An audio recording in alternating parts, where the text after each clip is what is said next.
Washing মেশিনে কাপড় ধুতে গেলেই একটা সমস্যা আমাদের খুব কমনলি ফেস করতে হয়, আর তা হলো কাপড় থেকে একটা ভ্যাপসা গন্ধ আসে। আমরা অনেকেই মনে করি এটা হয়তো কাপড়ের ভেজা গন্ধ বা ওয়াশিং মেশিন দীর্ঘ সময় বন্ধ থাকার কারণে এমন গন্ধ হয়েছে, কিন্তু আসলে এই গন্ধ সৃষ্টির কারণ হচ্ছে মেশিনের ভেতরে থাকা ফাঙ্গাস এবং ব্যাকটেরিয়া।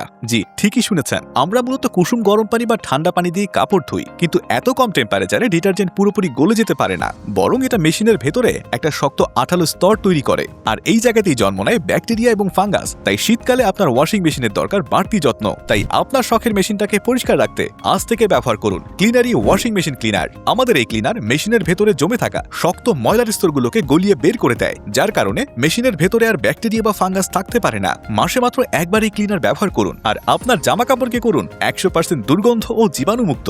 এক্ষুনি অর্ডার করলে 500 মিলির একটি ক্লিনারের সঙ্গে আপনারা পেয়ে যাবেন 500 মিলির আরেকটা ক্লিনার একদম ফ্রি। সেই সাথে সারা বাংলাদেশে ফ্রি ক্যাশ অন ডেলিভারি তো থাকছেই। তাই দেরি না করে ক্লিক করুন নিচের অর্ডার নাও বাটনে।